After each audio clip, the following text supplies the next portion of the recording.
ብሩክ በአጋጣሚያ የታሰረበት ስለላላለት ለማምለጥ ሲሞክር በአረመኔዎች ተይዞ እዛው እስር ቤት እንደተመለሰ መድብልም ይህን ሲሰማ በንዴት ወንድሜ የተቻለውን ባይሞክርም ይሻላል ተሚከፉበትና ስቃይ ተሚበዛበት እዛው ይሁን፣ እኔ ግን የቻልኩትን ነገር አድርጌ ለማስፈታትና ቃለ መሐላዬን ለመፈጸም ዝግጁ ነኝ ሲል ተናግሯል። ሞገስም አሁን ከዛ ትንገባ ምን አይነት አስቸጋሪና እንዲሁም ደግሞ ምን አይነት መጻወትነት እንደሚያስከፍለኝ አላውቅም እያለ ለፍቅረኛው ለሉላ ሲነግራትና ሲያስጠነቅቃት ነበር። ግን ምንም አይነት ችግርና መከራ ቢደቀን እንኳን ሞትም ቢሆን እንደምንጋፈጥ ነው ምነግርሽ፣ ራስሽን እንዲጠብቅ እያለ ወአለይኩም ወራህመቱላሂ ወበረካቱ። ውድና የተከበራችሁ የሀዩቲ ቤተሰቦች ሰላም እንዴት ናችሁ? እንዲሁም ክርስቲያን ወገኖች ሰላም ብያለሁ። ለዚህ ቻናል አዲስ የሆናችሁ ላይክ፣ ሼር፣ ሰብስክራይብ በማድረግ ቤተሰብ ሁኑ። እንዲሁም ከጎን የሆናችሁ ለምታበረታቱኝና ወዳችሁ ፈዳችሁ ቤተሰብ ለሆናችሁ በሙሉ ከልብ አመሰግናለሁ።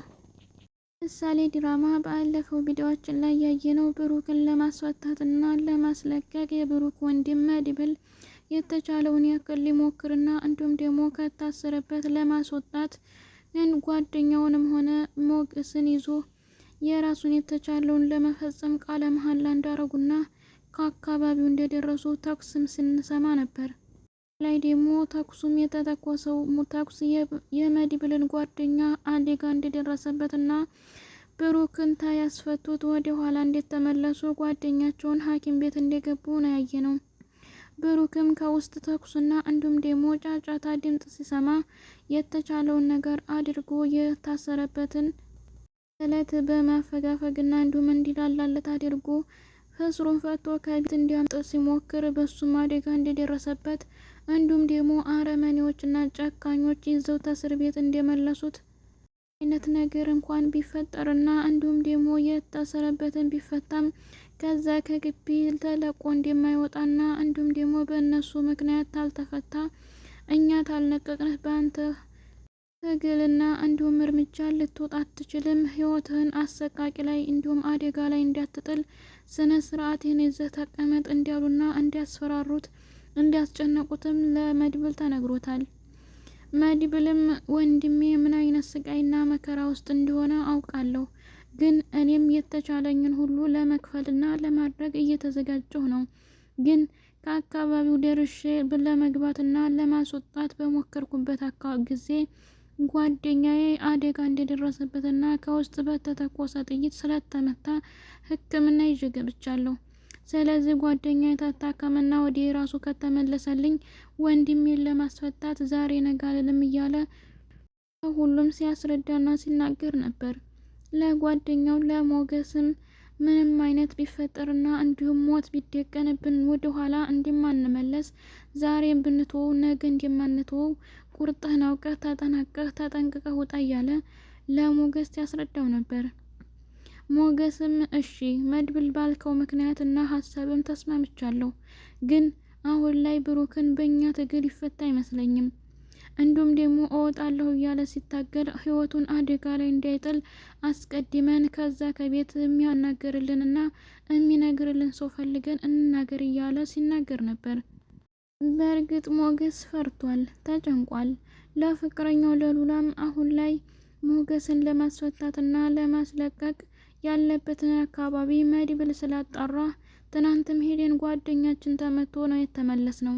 ስለዚህ ነገ ደግሞ በተቻለን አቅጣሚያ ገብተን ብሩክ ያለበትን ስቃይና መከራ ለማስፈታት እንሞክራለን።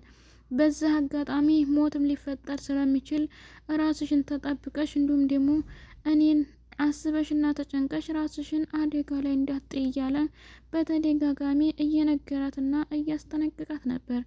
ሉላም ተጨንቃለች። ሞገስ እኔ ካንተ ሌላ ማንም ሰው የለኝ፣ አሁን ላይ ከዝናም የተጣላሁትና ከዝና የራቅኩት አንተን ወድጄና አፍቅሬ ነው።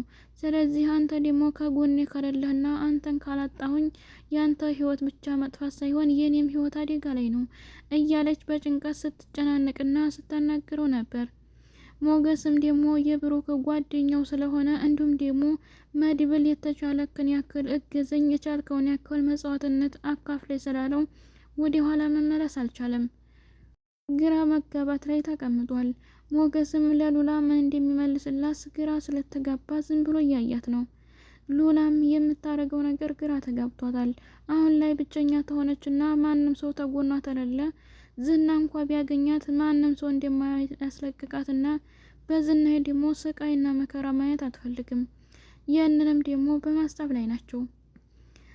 መድብል ግን አሁን ላይ የሞከረው ሙከራ ስላልተሳካለት ጓደኛውን ወደ ሕክምና መልሶ እቤት ደግሞ ምሳሌንና ቅድስትን ለማየት ደርሷል። ቅድስትም በህልሟ የምታስበውንና እንዲሁም ደግሞ የምትፈልገውን ስታሰላ የምትውለውን በህልሟ እያየች ነበር። ግን በውን ቢሆን ለእሷ ብቻ ሳይሆን ለእኛም ደስ ይለን ነበር። ብሩክ ከቤት መጥቶ ምግብ አብሯት ሊበላና እንዲሁም ደግሞ ቀለበት ሰርፕራይዝ እንዲያረጋ ስታሳየን ነበር። ህልም እውን ቢሆን ለሁላችንም ደስ ይለናል። ግን ህልም ያው ህልም ነው። ወደፊት የሚፈጠረውን ደግሞ ፈጣሪ ያውቃል። ቅድስት በህልምሽ ያየሽውና እንዲሁም ደግሞ ያሰብሽው በሙሉ በጣም ጥሩና ትክክለኛም ላንቺ የሚገባሽ አይነት ሲሆን የሁላችንም ምኞት ነው። ያርግልሽ የሚል ሀሳብ አለን። ህልሟም ቀለበት እንዲያስርላትና ቲንበረከክ እያየችው እየተንቀጠቀጠችና እየተተባተበ ስለነበር ከምሳሌ ጋር አብረው ስለተኙ ምሳሌም ነቅታ ምን ሆና ነው እያለች በፍራቻ ስታያት ነበር።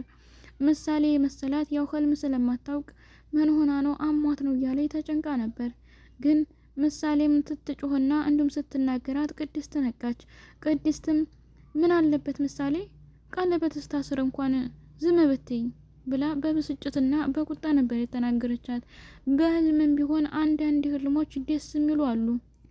ምን ነው ከእንቅልፌ ባልነቃ፣ ምን ነው ባትናገሩኝ ባታስባንኑኝ፣ ህልሜ ባያልቅ ኑሮ ወይስ እውን ቢሆን የሚል ትውስታ ስለሚኖር ይህን አይነት ህልም ስላናጠበቻት ምሳሌንም ስትናገራትና ስትቆጣት ነበር። ምሳሌ ግን ይህን አታውቅም። ይህን አይነት ህልም ስላየች ግን ቅድስትም ደስ ብሏታል። መድብልም ከቤት ተመልሶት ይመጣ መድብል ምን አይነት እንዲሁም ያገኛችሁት መረጃ ምንድነው? ብሩክ የት ደረሰ እያለች ስጠይቀውና ስታፋጥጠው ነበር። መድብልም የት ደርሰው እንዴት ተመለሱና ምን አይነት ችግርና አደጋ እንዲሁም የማይመች ቦታ ምን አይነት እንደሆነ ሲነግራት ነበር። ብሩክ የታሰረበትና የተያዘበት አካባቢ በጣም የሚያስፈራ ለማስለቀቅም ሆነ ለመግባትም የማይመች ደንቀራ ቦታ ነው።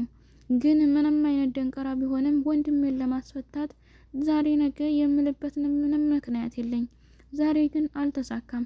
ይዤ የሄድኩት ጓደኛዬ በተተኮሰው ጥይት ተመቶ ስለነበር ሕክምና ዱዬ እኔ ወደ እናንተን ለማየትና ፈቀድ ለማድረግ ተመልሻለሁኝ። ግን ዛሬ ተመለስኩ ማለት ነገ አልመለስም ማለት አይደለም። ሁሌም የቻልኩትን ያክል እየሞከርኩኝ እመጣለሁ። የቻልኩትን ያክል መስዋዕትነትም ከፍሌ ወንድሜን ለማስፈታት ዝግጁ ነኝ እያለ ለቅድስት ሲነግራት ነበር። ቅድስትም ያየችውን መናብ እኔማ እያለች ማውራት ጀመረች። በህልሜ እዚህ ቤት መጥቶ ይመስለኛል ብሩክ እጅ ሳስታጥበው እንዲሁም ደግሞ የት እንደከረመ ሰላምታም በስነ ስርዓት እንዲያወራትና በቀለበትም ሰርፕራይዝ እንዲያረጋት እንዲሁም ደግሞ እጇን ለማስታጠብ እራዋ ላይ ስለቆመ በጣም ደስ ብሏት ስለነበረ ምን አይነት ህልም ነው የሚል ውስጡ ሀሳብ ስለነበር ይህንን ህልም አንዲ ባንዲ ምንም ሳይቀር ለመድብል ነገረችው። መድብልም ተገረመ። ቅድስት ይህ ሁሉ የምታየው አንቺ በህልምሽ ብቻ ሳይሆን በእውንሽም የምታስቢውና የምትፈክሪው ስለሆነ ምንም አየሽ ብዬ ልናገርሽም። አሁን ላይ ብሩክን ስለምትወጂው ምንም አይነት አጋጣሚ ቢፈጠር እንኳ በእውንሽም ባይሆን በህልምሽ እንደምታየው እርግጠኛ ነኝ። ብሩክን እንደምትወጂው አውቄያለሁኝ፣ አረጋግጫለሁ የሚል መልስ ነበር መድብልም የሰጣት። ከዛም በኋላ ምሳሌ ከክፍል ውስጥ ስለሆነች ምሳሌን ጠርቶ አናግሮና እንዲሁም ደግሞ ትንሽ ካጫወታቸው በኋላ መድብልም ወደ ውጭ ወጥቶ አሁን ላይ ብሩክን ለማስወጣት ሁሉም ሰው መመካከርና ታማኝ ጓደኛ መፈለግ ስላለበት ሂዷል። ቅድስት መታ ቤት ምሳሌን ይዛ እየጸለየችና ብሩክን በደህና ተፈቶ እንዲመጣ ዱዓ እያደረገች ነው። ግን የደረሰበትን አደጋና እንዲሁም ደግሞ ሊያመልጥ የተሞከረውን አልሰማችም። በእርግጥ ይህንን ብትሰማ ትደነግጣለች በማለት ማንም አልነገራትም። ዳጣም አልሰማችም። አንድ ተሆነ የላላ የፈለገውን ማውራትና መቀባጠር እንጂ ማንም ሴት ተናገረውን የማይሰማ ተዛ ከቤት የሚገኝ ጓደኛ አለ። ምንም ተሰራ ምንም ተፈጠረ ሁልጊዜ የኮሚሽን ብር ክፈሉኝ እያለ በቀልድም ሆነ በምርም የሚያናዝዛቸው ነበርና ዳጣም ወደ እነ ምሳሌ ጋር በሚመጣበት አጋጣሚ ከመንገድ ተገናኝተው ዳጣ ያው ያላት ነጻነትና የምትናገራቸው ንግግሮች በሙሉ ትክክል ስለሆኑም እንዳይከተላትም እንዳይናገራትም እያባረረችው እየገለመጠችው ነበር። እሱ ግን ምንም አይመስለውም። የሚፈልገው የኮሚሽን ብርና ተማንም ደላላ ደግሞ ማያያዝ ስለሆነ የራሱን ፍላጎት ለማሟላት እንጂ የሰውን ፍላጎት ደንታ አይኖረውም። ይህንንም ደግሞ አልፋ ዳጣ ከቤት መጥታለች። እቤትም ስትመጣ ያገኘችው ዳጣን ምሳሌንና ቅድስትን ነበረ። ቅድስትም ያው እቤት ምሳሌን ይዛ ስለተቀመጠች የፈለገችውን ምግብ መስራት እንዲሁም ደግሞ የሚያስደስታትን ሁሉ ማድረግ ስለሆነ ከኩሽና ገብታ ምግብ እየሰራች ነበር። ዳጣም ያው የፈለገችውን ነገር ለማለት ወደ ኋላ አትልምና ምግብ ለማሰራት ተኩሽና አብራት ነበረች። ምሳሌም ቁጭ ብላ አባቷ የት እንደደረሰና መቼ እንደሚመጣ እየፈከረች እያሰበች ነበር። ዳጣም በአቅጣሚያ ከኩሽና ወጣ ወደ ምሳሌ ስትሄድ ምሳሌ በሀሳብ ልም ብላ ነበር ያጀቻት። እሷም ሀሳብ ላይ ናት። ዳጣም ለጊዜው ነጻነቷንና እንዲሁም ደግሞ ደስ እንዳላት ፊቷ ላይ ቢታይ እንኳን በውስጧ ግን ብዙ አይነት ጥያቄዎች አሉ። ብሩክም የጠፋ የሚል ጥያቄ ቢኖራትም የሷም እናት ስላልተገኘች ወደ ሁሉም ቦታ ቀልቧ ይሰራጫል። ግን ምንም አይነት የማጨናነቅና ጉራ ወይም ደግሞ ጭንቀት ነገር የምታወራው አይኖርባትም። በጣም ለሰው ነጻነት ያላትና ጥሩ ልጅ ናት። የትም ኤፍራታን ወደ ጸበል ቦታ ካላከች በኋላ ከዝና እለት መገናኘት ስትሞክርም ዝና እየሰደበና እየገለመጠ እንዲሁም ደግሞ የፈለጉትን ቃላቶች እየተናገራት እያስከፋትም ነበር።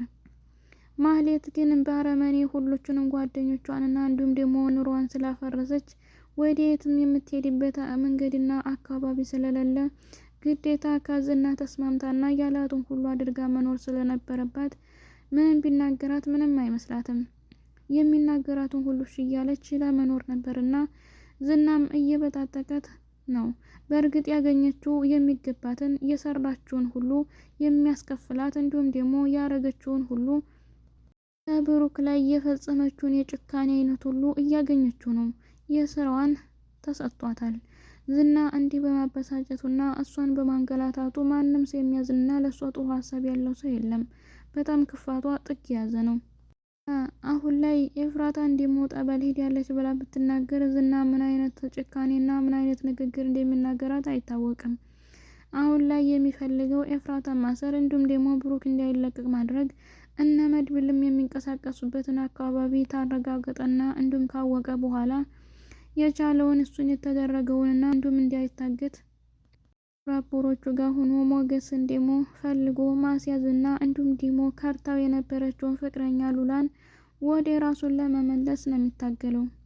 ሉላ አሁን ላይ ወደ እሱ ልትመለስ አትችልም። ወደ እሱ ከምትመለስና ለዝና ሁና የምትኖር ሞቷን ትመርጣለች። ያደረገችው ነገር ከዛ ተቤት ትወጣ ዝናን በመታውና አደጋ ላይ ጥላው ከቤት ቁልፉን ፈታ ስለወጣች ይህን ያህልም ጊዜና ወራትን ደግሞ ከሞገስ ጋር ስለኖረች አሁን ላይ ደግሞ ወደ ዝና ተመልሳ ሰላማዊ ህይወት የላትም። ስለዚህም ሉላ በእርግጥ ዝና ጋር መሆን አትችልም። ግን ዝና ግን መቼም ቢሆን ሉላን ከመፈለግ ወደ ኋላ አይልም። ይህን ሁላ ዋጋና መጽዋዕትነት የሚከፈለው በሷ ነው። ማህሌትንም በገንዘብ ገዝቶ ወደ እሱ የቀየራትና የላካትን ሁሉ እንድታደርግለት የሚያደርጋት ዝና ነው። በእርግጥ ማህሌት እንኳን ገንዘብ ፈልጋ እንጂ ለሱ ማገዝ ወይም ደግሞ ሉላን ለመሱ ለማስገባት ሳይሆን ብሩክን ለመጉዳትና የምሳሌ ሕክምና እንዳይጠናቀቅ ነበር። ግን ማህሌት ለራሷ ዋጋ አስከፈላት እንጂ ለብሩክ ጥሩ ነገር ባለማሰቧና እንዲሁም ስቃይ ባደረሰችበት ሙሉ የሚሰጣትን ዋጋዋን እያገኘች ነው። ያደረገችውን ክፋትና እንዲሁም ጭካኔ ወደፊት በይበልጥ እንደሚደርሳት አንጠራጠርም። ብሩክ ግን አሁን ላይ ይህ አሰቃቂና እንዲሁም ደግሞ የእገታ ነገር ባይደርስበት የሚገባው አይደለም። ግን ጀግና ነው።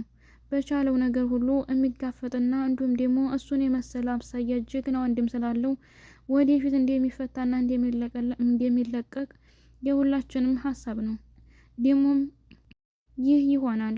አንድ ቀን ተለቆ ከቤቱ ከልጁ ጋር ተጫውቶ እንደምናየው የሁላችንም ምኞትና ተስፋ አለን።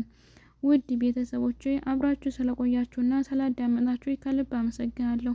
መልሰን እስከምንገናኝ መልካም ጊዜ ባላችሁበት ፈጣሪ ይጠብቃችሁ። አሰላሙ አለይኩም ወራህመቱላሂ ወበረካቱ።